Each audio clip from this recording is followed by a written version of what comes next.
مجید سورۃ الحشر کے اندر ارشاد فرمایا ہے کہ یا ایھا الذین آمنوا اتقوا اللہ، اے ایمان والو اللہ سے ڈرو، وَلْتَنْظُرْ نَفْسٌ مَا قَدَّمَتْ لِغَدٍ، ہر آدمی یہ سوچ لے کہ اس نے اپنے آگے کیا بھیجا ہوا ہے، جو اس نے آخرت کے لیے جمع کرایا ہے وہ کیا ہے، یہ غور کر لے وہ۔ وَاتَّقُوا اللَّهَ، اور پھر ڈر جاؤ اللہ سے، ان اللہ خبیر بما تعملون، فرمایا تم جتنے مرضی پردے ڈالتے پھرو، تمہارے رب کو تمہارے تمام کاموں کی خبر ہے، اسے پتا ہے تم کیا کرتے، وہ جانتا ہے۔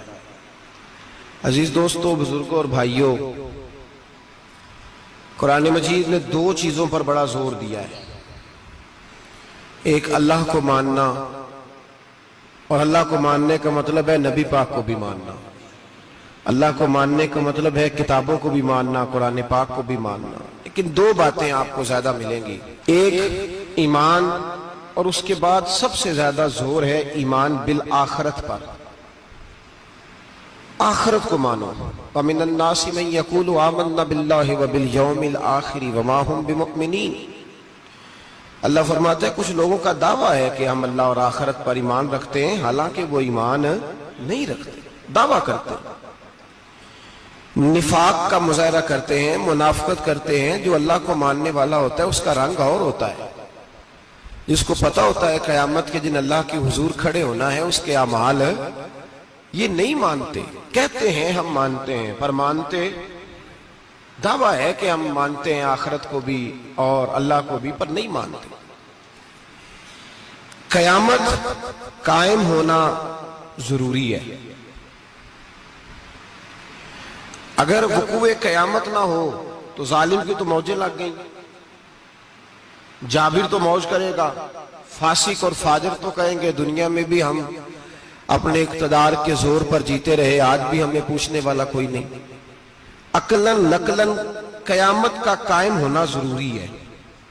قیامت قائم ہوگی تو مظلوم کو اس کے ظلم پر داد رسی کی جائے گی اور ظالم کو سزا ملے گی۔ ایک آدمی ساری زندگی دنیا کے اندر لوٹ مار کرتا رہا، دھوکہ فریب فراڈ کرتا رہا، اس کی راتیں شراب و کباب میں گزر گئیں، وہ مرے اور بات ختم ہو گئی، ٹھیک ہے موج کر کے چلا گیا۔ ایک آدمی ساری زندگی اس نے اللہ تبارک و تعالیٰ کی رضا کے لیے اپنی نظر کی حفاظت کی، زبان کی حفاظت کی، یہاں تک کہ دل کی بھی حفاظت کی، وہ بھی مرے تو معاملہ ختم ہو گیا۔ اس طرح تو پھر سرکش کا کچھ بنے گا ہی نہیں، نظام زندگی ساری اس کی سوچ ختم ہو کے رہ جائے گی اگر قیامت قائم نہیں ہوتی۔ قیامت کا قائم ہونا حق ہے، اس لیے قرآن مجید نے ایک جگہ پہ نہیں 20 جگہ پہ یہ بیان فرمایا ہے کہ قیامت ضرور قائم ہوگی، قیامت، اور وہ قائم ہو کر اپنے سارے لوازمات سمیت قائم ہوگی۔ میرے نبی پاک صلی اللہ علیہ وسلم نے فرمایا مظلوم کو حق ملے گا، ظالم کو سزا ملے گی۔ جابر اس دن اللہ کی بارگاہ میں رسوا کیے جائیں گے، جن پر جبر کرتے رہے انہیں اللہ کے حضور سے عطا کیا جائے گا۔ قیامت کا وقوع ہونا ضروری ہے، اور قیامت تو جب قائم ہوگی تب ہوگی، دنیا میں بھی ایسا ہوتا ہے، ظلم کا انجام ٹھیک نہیں ہوتا، جبر کا انجام، جھوٹ کی زندگی لمبی نہیں ہوتی، دھوکے فریب فراڈ ملمہ سازی، ان چیزوں کی عمریں اللہ نے تھوڑی رکھی ہیں۔ وقتی طور پر ظالم کو، دھوکے باز کو، جابر کو جو مہلت ملتی ہے وہ سمجھتا ہے میری سیاست کام کر رہی ہے، وہ سمجھتا ہے میں بڑا دانا ہوں، بڑا چالاک ہوں، دیکھ لو اتنے ظلم کے، جبر کے، دھوکے کے باوجود بنا ہوا ہوں، حالانکہ اللہ کی طرف سے اسے مہلت ملتی ہے اور بڑا ہی مہربان ہے۔ مہلت اس طرح دیتا ہے کہ میرے نبی پاک علیہ السلام نے فرمایا جب میرا مسلمان نیکی کرتا ہے تو اللہ فرشتوں سے فرماتا ہے 70 گنا بڑھا کے لکھ لو اس کی نیکی، 70 گنا، اور جب گناہ کرتا ہے تو اللہ فرماتا ہے ٹھہر جاؤ ابھی لکھنا نہ، اسے ٹائم دو۔ یا اللہ کتنا؟ فرمایا 24 گھنٹے تو دو، ہو سکتا ہے توبہ کر لے، یہ اس کی مہربانی ہے۔ اب وہ جو اللہ نے مہلت دی ہے نا کہ شاید توبہ کر لے، لوگ سمجھتے ہیں میری چالاکی کی وجہ سے نظام سیٹ چل رہا ہے، میں بڑا تیز ہوں، 2 4 5 باتیں بولتا ہوں، سب صحیح ہو جاتا ہے. لوگ اس کو اپنی دانائی سمجھ لیتے ہیں، حالانکہ وہ اللہ کی طرف سے. فرعون نے کئی 100 سال حکومت کی اور اس طرح اس نے ظلم کیے کہ لاکھوں اور ہزاروں بچے قتل ہی کرا دیے. 12,000 عورتوں کے پیٹ میں حمل تھا، اس نے ضائع کرا دیا. جب حضرت موسیٰ علیہ السلام اپنی قوم کو لے کے نکلے، راستے میں دریا آ گیا، فرعون پیچھے لگا ہوا تھا. وَإِذْ فَرَقْنَا بِكُمُ الْبَحْرَ فَأَنْجَيْنَاكُمْ. اللہ فرماتے تمہارے لیے میں نے دریا کو پھاڑا اور تمہیں نجات دے دی. وَأَغْرَقْنَا آلَ فِرْعَوْنَ، اور فرعون کو غرق کر دیا. وَأَنْتُمْ تَنْظُرُونَ، تم کھڑے دیکھ رہے تھے. اب جب حضرت موسیٰ دریا کے کنارے پہنچے تو فرعون بھی پیچھے آیا. فرعون لوگوں سے کہا کرتا تھا کہ میں کہتا ہوں تو دریا چلتا ہے، میں کہتا ہوں تو ہوائیں آتی ہیں، میرے حکم کے پابند ہے سارے. جاگ رہے نا آپ حضرات، غور فرمائیے گا بات پر. دعویٰ تھا اس کا کہ میں کہتا ہوں تو نظام زندگی چلتا ہے. اب جب دریا کے کنارے پہنچی حضرت موسیٰ علیہ السلام تو اللہ نے حکم دیا کہ آپ عصا ماریں. جناب موسیٰ نے عصا مارا، 12 رستے بن گئے. اب حضرت موسیٰ کی قوم گزر رہی تھی تو فرعون سے پوچھنے لگے کہ تو کہتا تھا میرے حکم سے چلتا ہے، تو وہ تو حضرت موسیٰ نے ڈنڈا مارا ہے تو رستہ بن گیا. باز نہیں آتا انسان باز بنے بڑے اس کے پاس بڑی دلیلیں ہیں. جھوٹ سچ بول کے اپنے آپ کو مطمئن کرتا ہے، آخر دم تک تبدیل ہونے کو تیار نہیں ہوتا. دلیلیں گھڑتا رہتا ہے، بناتا رہتا ہے، شور کرتا ہے جان بوجھ کے. بھئی تو کہتا تھا میرے چلانے سے چلتا ہے، تو باز ابھی بھی نہیں آیا. کہنے لگا میں نے ہی حکم دیا ہے کہ ذرا پھٹ جا، مجھے یہ زندہ چاہیے. باز رسی جل گئی، بال. کہنے لگا میں نے ہی کہا ہے دریا کو کہ یہ مجھے زندہ چاہیے، میرے بھاگے ہوئے ہیں تو اس لیے پھٹا ہے، تو آؤ میرے ساتھ دریا کراس کریں. تو پتا تو ان کو بھی تھا نا جتنا تو رب بنا ہوا ہے، پتا تو تھا، سارے جانتے تھے. کہنے لگے تو پہلے کراس کر، اگر تو بچ گیا تو ہم بھی پیچھے آتے ہیں. اب چاروں ناچار. ایک روایت تو یہ ہے کہ یہ جب خدائی کا دعویٰ کرتا تھا نا، تخت پہ بیٹھا ہوتا تھا، تو ایک دن حضرت جبریل آئے اس کے پاس انسانی شکل میں. تو کہنے لگے میں بڑی دور سے آیا ہوں تو ایک مسئلہ پوچھنا تھا. کہا پوچھو. کہنے لگے ایک غلام تھا کسی بادشاہ کا، تو بادشاہ نے اسے تھوڑی دیر کے لیے ایک علاقے کی سربراہی دے دی. کتنی دیر کے لیے ہمیں سربراہیاں ملتی ہیں؟ کیوں جی؟ تھوڑی دیر کے لیے ملتی ہے نا. تھوڑی دیر کے لیے سربراہی دے دی ایک غلام کو. ذرا بات کو سمجھیے. حضرت جبریل پوچھتے ہیں، کہتے ہیں سربراہی مل گئی. اب وہ مالک ہی بن کے بیٹھ گیا ہے، وہ بات ہی نہیں سنتا. اس کو تھوڑی دیر کے لیے بنایا تھا، وہ تو خدائی کا دعویٰ کرنے لگا ہے. آپ بتائیں اس کا انجام کیا ہونا چاہیے؟ یہ مسئلہ پوچھنے آیا ہوں. تو فرعون کہنے لگا اس کا انجام یہ ہے کہ اسے پانی میں گوتے دے دے کے مار دے. انجام کیا ہے؟ بولیے کیا انجام ہے؟ کیا انجام ہے جی؟ پانی میں. اللہ اکبر. اپنی سزا تجویز کر رہا ہے. اس کی سزا کہ اسے پانی میں گوتے دے دے کے مارو ظالم کو. اسے تھوڑی دیر کے لیے بنایا تھا اور وہ چھائی گیا ہے، قبضہ ہی کر گیا ہے. حضرت جبریل کہنے لگے جی آپ لکھ کے دے دیں گے؟ کہنے لگا لاؤ لکھ دیتے ہیں. لکھوا لیا. جناب جبریل رکا لے کے تشریف لے گئے. اب جب فرعون دریا میں آیا نا تو اللہ نے حکم دیا مل جا. جب دریا ملا چیخنے لگا تو حضرت جبریل آئے. کہنے لگے تیرا ہی فتویٰ ہے، یہ تیری سزا ہی ہے نا. ہم بھی بڑی سزائیں تجویز کرتے ہیں. یہ جھوٹا ہے جی، اس کا تو فلانا علاج ہونا چاہیے. تو اگر تو جھوٹ بولے تو یہ فلانا بڑا جاور ہے جی، اس کے ساتھ اس طرح ہونا چاہیے. تو اگر تو یہ کام کرے تو جو سزا تو لوگوں کے لیے تجویز کر رہا ہے تو اپنے بارے میں بھی سوچ. اب جب گوتے آئے نا، آخری وقت دیکھا وہ فرعون جو کہتا تھا میری مرضی سے دریا چلتا ہے. علامہ ساوی نے تفسیر ساوی میں لکھا ہے تڑپ کے رونے لگا. جب یہ مزاج ہے، ایک دفعہ اوپر آتا ہے آدمی جب دریا میں جاتا ہے، اوپر آیا تو چیخنے او میرے حواریو خدا کا واسطہ مجھے بچاؤ. کہنے لگے تو کہتا تھا میری مرضی سے چلتا ہے. بے بسی ہے، تڑپتا ہے، روتا ہے. وارث شاہ مان کری نہ وارثاں دا، رب بے وارثہ کر کے مار دائی. تڑپ رہا ہے، چلا رہا ہے، کوئی مدد کو نہیں پہنچتا. اب جب آخری غوطہ آیا تو کہنے لگا آمنا بے رب موسیٰ و ہارون، میں موسیٰ کے رب کو بھی مان گیا، ہارون کے رب کو بھی۔ اللہ نے فرمایا نہیں، اب تیرا ماننا قابل قبول ہے، اس وقت ماننا تھا جب تجھے مہلت دی تھی، جب تو جوان تھا۔ بڑھاپا آتا ہے، بیماری آتی ہے، جوان آدمی بیماری کا شکار ہوتا ہے تو کہتا ہے یا اللہ ایک دفعہ صحیح کر دے، میں ساری پڑھا کروں گا، ایک دفعہ ٹھیک کر دے، میں مسجد میں رہوں گا، میں اگلے سال اعتکاف بھی کروں گا، میں ساری تراویحیں پڑھوں گا۔ تو اس وقت پڑھنی تھی جب تجھے مہلت دی تھی، اس وقت پڑھنا تھا جب اللہ نے تجھے آسانی دی، زندگی دی۔ اگلا وقت یہ حال ایک کا نہیں ہوا۔ نمرود کو دیکھ لیں، حضرت ابراہیم علیہ السلام کو کہتا تھا میں رب ہوں، آپ نے فرمایا رب تو وہ ہے جو زندہ کرتا اور مارتا ہے۔ ایک موت کا قیدی بلایا، کہنے لگا ہاں بھائی کتنے دن رہ گئے تھے پھانسی میں؟ کہنے لگا جی پرسوں ہونی تھی، کہا جا تجھے آزاد کیا، لو میں بھی زندگی دیتا ہوں۔ ایک بے گناہ آدمی کو پکڑ کے قتل کر دیا، کہتا میں بھی مارتا ہوں۔ حضرت ابراہیم علیہ السلام کہنے لگے تو بیوقوفوں جیسی دلیلیں دے رہا ہے، چل اس طرح کر، میرا رب سورج مشرق سے نکالتا ہے، تو اگر رب ہے تو مغرب سے نکال کے دکھا۔ اب دلیل کا جواب کوئی نہیں تھا تو کہنے لگا پکڑو اور آگ میں ڈال دو۔ اللہ کے نبی کو آگ میں ڈالنے والا، یہاں ایک مچھر بیٹھا ہے، 400 سال حکومت کی اور خدائی کا دعویٰ کیا، یہاں مچھر بیٹھا تھا، چھینک آئی تو مچھر اندر چلا گیا۔ پہلے دربار کا ادب یہ تھا کہ جو آئے سجدہ کرے، اب اس کے سر پہ کوئی چیز مارتا تھا تو اسے سکون ہوتا تھا، مچھر تھوڑی دیر کے لیے اس کا دماغ چھوڑتا تھا۔ او بھائی یہ اس دھرتی پہ اللہ نے لوگوں کو نظارے دکھائے اور ہمیں سمجھانے کے لیے دکھائے، ہمیں تفکر کی، غور کی دعوت دی کہ دیکھ لینا، اپنے عمل کو پرکھنا۔ تمہارے عمل حضرت موسیٰ کے فرما برداروں جیسے ہیں، جناب ابراہیم کے فرما برداروں جیسے ہیں، یا بن کے بیٹھ گئے ہو؟ اب دربار کا ادب یہ ہے، بے بسی کا یہ حال ہے کہ جوتے لٹکتے ہیں دربار میں، جو آتا ہے جوتا کھینچتا ہے، اور ادب یہ ہے کہ 10 جوتے نمرود کے سر پہ مارو، اور 400 سال جوتے لگتے رہے۔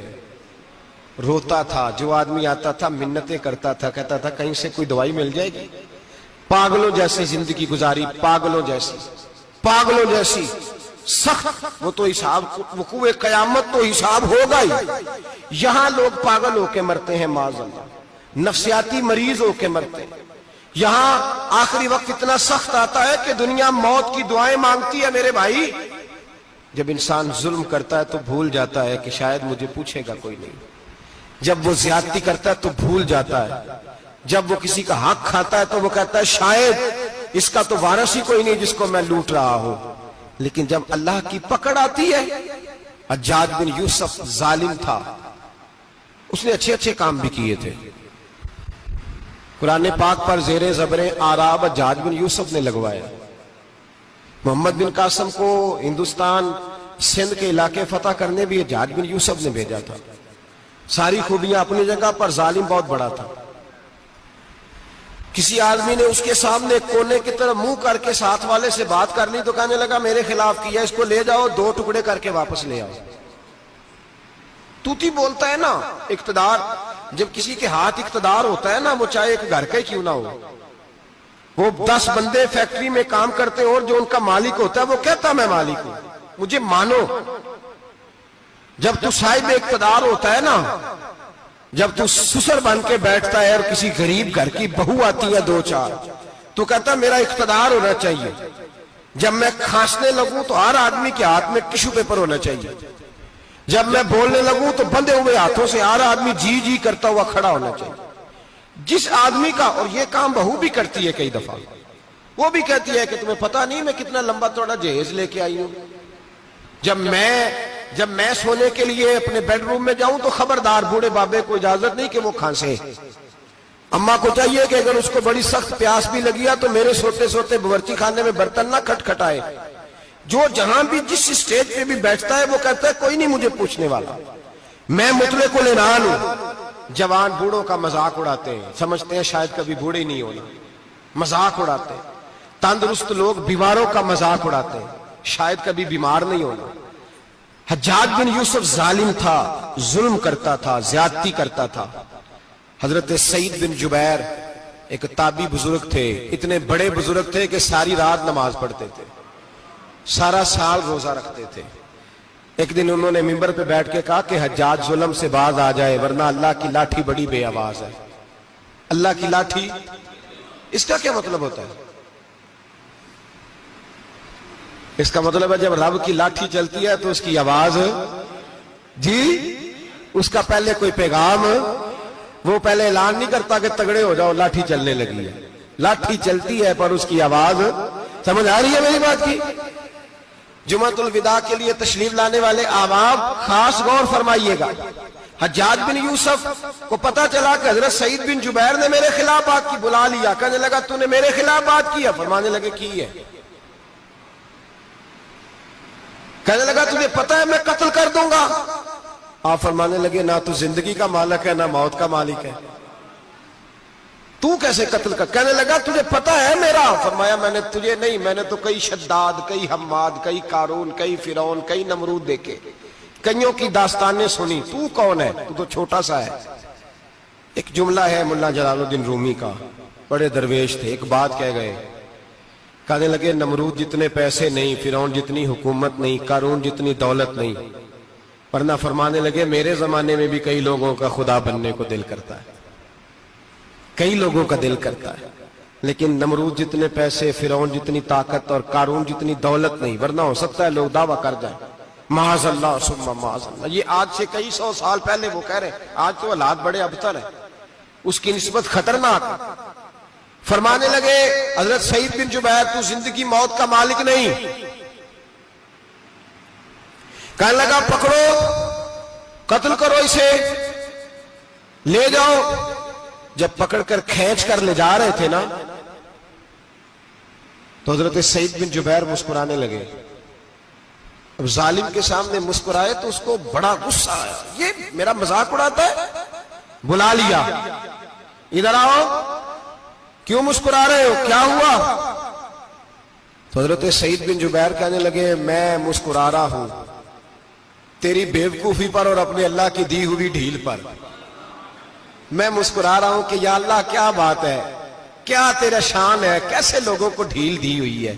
میں مسکرا رہا ہوں تیری بیوقوفی پر کہ تو سمجھتا ہے شاید مجھے پوچھنے والا کوئی نہیں. کہنے لگا اس کو باہر نہ لے جاؤ، میرے سامنے قتل کرو. ٹھیک ہے جی، قتل کرنے لگے تو حضرت سعید بن جبیر نے منہ کعبے کی جانب کر لیا. انی وجہت وجہی للذی فطر السماوات والارض حنیفا وما انا من المشرکین. جب آپ نے یہ آیتیں پڑھی نا کہ میں نے منہ کر لیا ہے اپنے رب کی جانب، کرو مجھے قتل. کہنے لگا نہیں نہیں، اس کا منہ پھیرو، کعبے کی طرف ہو کے قتل نہ ہو. ہے ظالم پر پاگل ہو گیا ہے. حضرت سعید بن جبیر کے حوصلے نے شکست دے دی، ناکام ہو گیا، مخبوط الحواس ہو. کہنے لگا اس کا منہ پھیر دو. جب کعبے سے پھیرا تو آپ فرمانے لگے للہ المشرق والمغرب فإنما تولى فثم وجه اللہ. اللہ فرماتا ہے تو مشرق اور مغرب سارا ہی اللہ کا ہے، جدھر بھی منہ کرو گے ادھر اللہ ہی اللہ ہے، جدھر بھی منہ کرو گے ادھر اللہ ہی اللہ ہے. چاروں جانب پھیر دے، جدھر منہ پھیرنا ہے تو نے پھیر دیا منہ. حضرت سعید بن جبیر کے گلے پہ خنجر رکھا تو آپ نے ہاتھ اٹھائے، کہنے لگے اے اللہ میرے بعد اسے کسی اور پر مسلط نہ کرنا، میرے بعد کسی اور پر مسلط نہ، بس میں آخری ہوں. جب آپ ذبح ہوئے تو اتنا خون نکلا کہ لوگ کہتے ہیں جتنا اونٹ کے وجود سے نکلتا ہے. تر ہو گیا سارا اس کا دربار. ایک سمجھدار آدمی کو بلا کے کہنے لگا اتنا خون میں نے بڑے بندے قتل کرائے ہیں پر اتنا خون نہیں نکلا. تو وہ کہنے لگے لوگ مر جاتے ہیں، مرتے وقت ڈر جاتے ہیں، سہم جاتے ہیں، خون سکڑ جاتا ہے. لگتا ہے یہ شخص جب دنیا سے گیا ہے تو ڈٹ کے گیا ہے، یہ ڈٹ کے گیا ہے دنیا سے. حجاج بن یوسف رات کو سویا تو تڑپ کے اٹھا. کیا ہوا؟ گھر والے کہنے لگے کیا ہوا؟ کہنے لگے سعید بن جبیر خواب میں آئے اور کہتے ہیں اٹھ مجھے بتا تو نے مجھے کیوں قتل کیا، بتا کیوں مارا. اگلی رات پھر سویا تو وہی خواب، پھر سویا تو وہی خواب.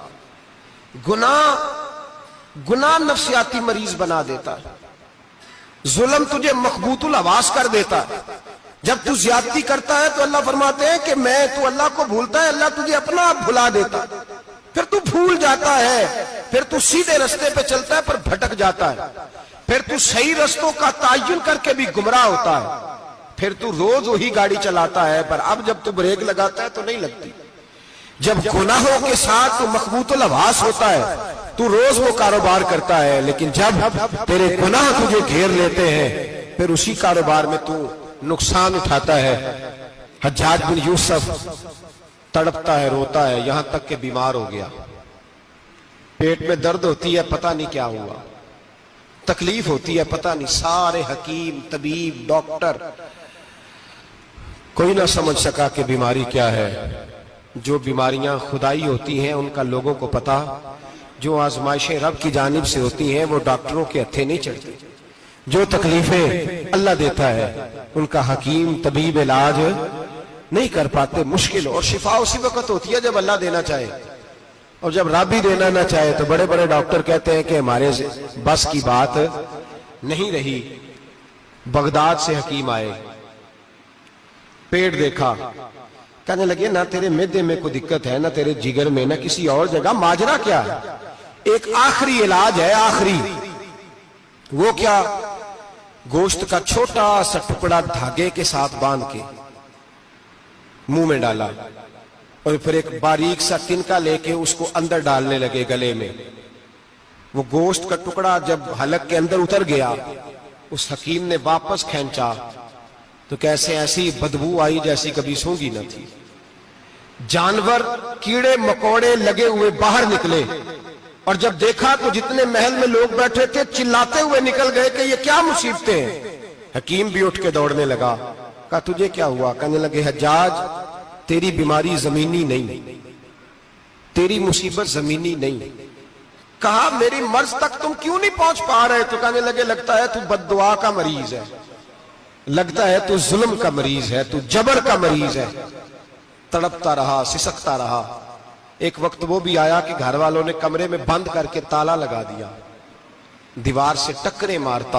او بھائی، جو گناہوں کے بیمار ہوتے ہیں انہیں شفا نہیں ہوتی، جو ظلم، جبر، بربریت کے بیمار ہوتے ہیں انہیں سکون قلبی میسر نہیں آتا۔ دوائیاں ان بیماریوں کی بنی ہوئی ہیں جو بیماریاں زمینی ہیں، جو بیماریاں خوراک کی بد پرہیزی سے ہوتی ہیں، جو گناہوں کی بد پرہیزی سے ہوتی ہیں، ان کی بیماریاں، ان کی شفا توبہ ہے، ان کی شفا رجوع اللہ ہے، ان کی توبہ، اللہ سے معافی مانگنے سے شفا ہوتی ہے۔ حجاج جب مرنے لگا تو بلایا، یہ رنگ بھی ذرا ملاحظہ کیجئے گا، دو چار قریبیوں کو بلایا، پتہ ہوتا ہے نا اپنے کرتوتوں کا آدمی کو، پتہ سارا ہے سردار لوکیتیاں دا، پتہ ہوتا ہے سارا۔ بلا کے کہنے لگا جب میں مر جاؤں تو مجھے رات کو دفن کرنا ہو۔ کیوں بھائی، عورت ہے؟ کہنے لگا نہیں، رات کو دفنانا۔ ٹھیک ہے، رات کو دفنا دیں گے۔ پھر کہنے لگا جب صبح ہو جائے تو صبح ہونے سے پہلے پہلے میری قبر زمین کے برابر کر دینا، نشان مٹا دینا۔ کہا وجہ؟ تو کلمہ پڑھتا ہے، حضور کا حکم ہے کہ قبر کم از کم ایک بالش، ایک گیٹ اونچی ہونی چاہیے زمین سے، کم از کم، تو تیری قبر مٹا دے، وجہ؟ پتہ ہوتا ہے اپنے ظلموں کا۔ کہنے لگا مجھے پتا ہے لوگ میرے مرنے کے بعد میری قبر بھی نہیں چھوڑیں گے، دنیا میں تو میرے جبر کی وجہ سے کوئی آ نہ سکا، لیکن میری قبر بھی لوگ جنازوں میں باتیں شروع کر دیتے، جنازوں میں نے ایسی بھی داستانیں سنی ہیں کہ کوئی مرا تو لوگ جوتوں کا ہار قبر پہ ڈال آئے۔ نہیں بھائی، تو جب زندہ تھا تو تیرے جبر ظلم کی وجہ سے نہیں کو بول سکا۔ ایک تو ہے قیامت میں حساب ہوگا، یہاں دنیا میں حساب ہونے لگتا ہے۔ اتنی لمبی زبانیں لوگوں کی لٹک کر مرتے وقت باہر نکل آتی ہیں۔ دعا کریں، جمعہ ہے، اللہ تعالیٰ ایمان کی موت عطا فرمائے، دعا فرمائے رب تعالیٰ اللہ تبارک و تعالیٰ توبہ کر کے جانے کی توفیق عطا فرمائے، جاگے جاگے اور سنے اور دعا کرے، اے اللہ تو ہمیں ظلم سے ویسے ہی محفوظ فرما، اگر ہم زیادتی کرنے لگے تو اے اللہ ہمیں اس سے منع فرما، ہمیں اس سے تو یہ توفیق دے کہ ہم باز آ جائیں اس گناہ سے۔ میرے بھائی، ایک تو دنیا میں سزا ہے، پھر قیامت کی سزا ہے، اور وہ زیادہ سخت ہے، وہ زیادہ سخت ہے۔ ہم لوگوں نے نا ہیلے بہانے بڑے بنائے ہوئے ہیں۔ بینک کے ساتھ کاروبار کرنے والا کہتا ہے نہیں مجبوراً لیا ہے، مجبوراً مر رہا تھا تو آخری لبوں پہ تھا تو جائز ہے، جائز ہے۔ اس وقت جب تجھے کھانے کو لقمہ نہ لگے تو حرام کھانا بھی جائز ہے، کیا دقت تھی؟ کیوں اللہ رسول کے مقابلے میں کھڑا ہوا تو؟ کیوں سود کا دھندا کیا؟ کیا تکلیف تھی؟ کہاں تو الجھ گیا تھا؟ ہم جان بوجھ کے اپنے لیے جہنم کٹھی کرتے ہیں، پھر کہتے ہیں سکون نہیں زندگی میں۔ کہاں سکون آئے گا؟ کیسے آئے گا؟ ہم نے خود آگ لگائی ہے چمن میں اپنے، جو قیامت کی سزا ہے۔ میرے نبی پاک علیہ السلام نے فرمایا رب تمہیں سامنے کھڑا کرے گا، اور کس طرح کھڑا کرے گا؟ فرمایا لوگوں کے وجود سے کپڑے اتر جائیں گے، زمین اس طرح دہکے گی جس طرح تانبا زمین پہ رکھا جائے اور آگ جلائی جائے۔ تانبا دیکھا آپ لوگوں نے؟ یہ بھی گرمی گزری ہے نا، تو فرش پر جب سورج پڑتا تھا تو ننگے پاؤں چلا نہیں جاتا تھا، صحیح کہہ رہا ہوں؟ ننگے پاؤں، بچے کا پیر زمین پہ لگتا ہے تو چیخ اٹھتے ہیں، کہتے ہیں اوہ جل گیا پیر، حالانکہ یہ فرش دنیا کے۔ اور اگر تانبے کے اندر خاصیت ہے کہ اگر کوئی دھات جلدی اور زیادہ گرم ہوتی ہے تو وہ تانبا ہے۔ میرے نبی نے مثال دی تو اس کی دی جو سخت تھا، فرمایا تانبے کی طرح زمین تپائی جائے گی، اور پھر ننگے پاؤں رب تمہیں کھڑا کرے گا۔ آج سورج کی پشت تمہاری جانب ہے، قیامت میں منہ تمہاری جانب ہوگا۔ نیزہ آپ نے دیکھا ہوگا، نیزہ ہوتا تھا، فرمایا یہ جو تم نیزے دیکھتے ہو صرف سوا نیزے کے برابر سورج قریب آ جائے گا، اور پھر اللہ تمہیں سامنے کھڑا کر کے تم سے سوال جواب کرے گا۔ اور حضور نے کہہ دیا ہے تو اب کسی نعت خواں کے کہنے سے بات بدل سکتی، کسی پیر کے کہنے سے جملہ بدل سکتا؟